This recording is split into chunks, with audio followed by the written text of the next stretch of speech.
Hello and welcome everyone to AARP Wyoming's Video Voter Guide series for 2024.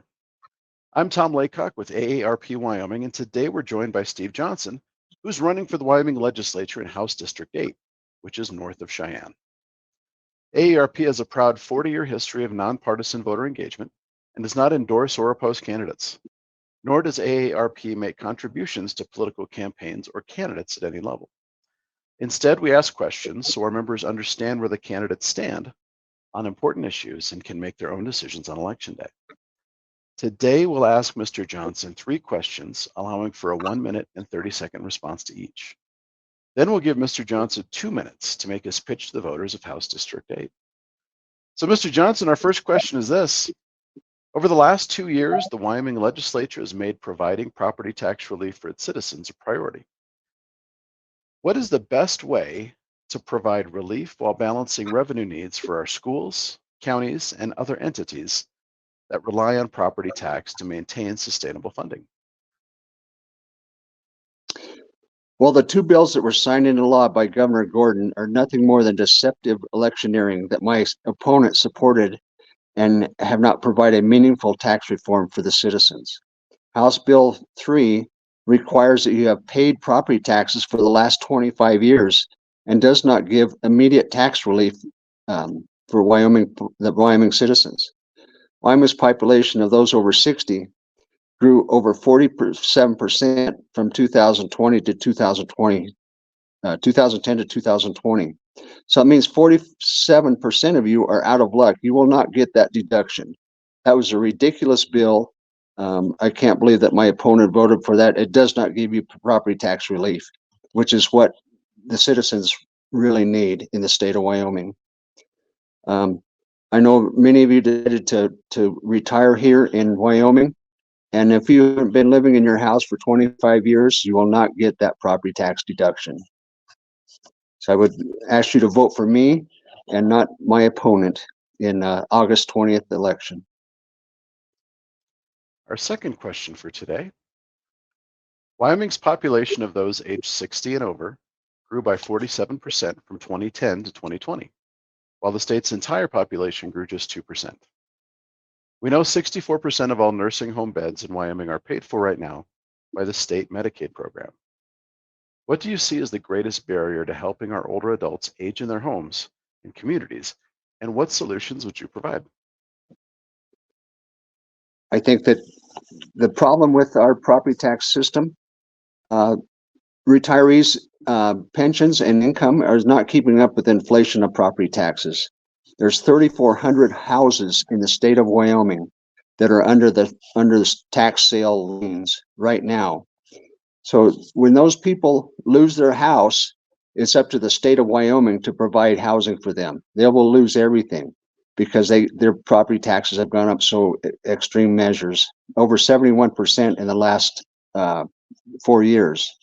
So the state of Wyoming will start providing for those people that are thrown out of their homes, literally. The state of Wyoming will pay nearly $50,000 a year to provide living quarters for those people that their homes. That is not acceptable. We should have given them property tax relief immediately, and not some of these bills that give you relief in 2 years. Wyoming needs the property tax relief now, and I'll just let it go at that. Okay, thank you. Our third and final question for today. Emergency medical services are not considered an essential service in Wyoming, and in some areas, ambulance services do not have sustainable funding sources. Over the last 10 years, Wyoming has seen 16 emergency medical service providers in the state fold or consolidate with another service.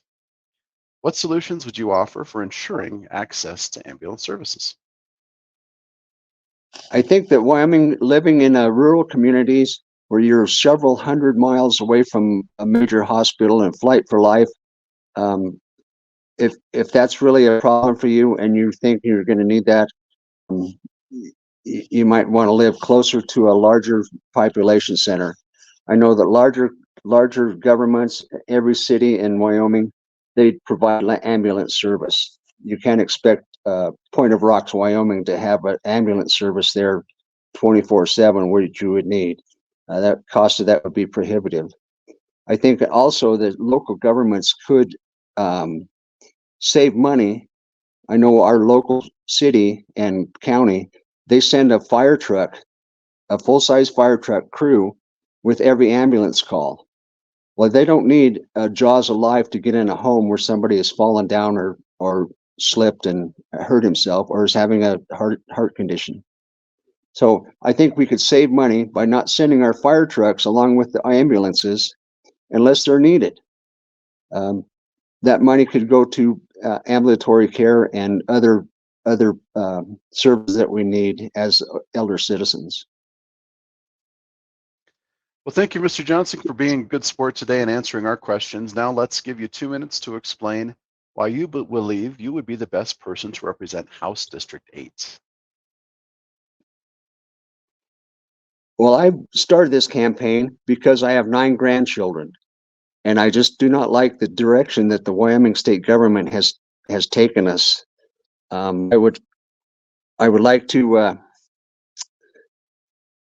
represent the state of Wyoming with conservative values, fiscally and morally conservative values, and do the right thing. I think this last budget session has been ridiculous. They absolutely did nothing to help the citizens of Wyoming, but they did fill the pockets of the good old boys club, the donors to Governor Gordon and some of our representatives, and that has to stop. We represent the citizens, not the good old boys of Wyoming. Okay, well, Mr. Johnson, thank you for your time, and thank you to our viewers for joining us in this video voter's guide. We encourage you to keep checking Cowboy State Daily and AARP Wyoming's Facebook page for more video voter guides in the days to come.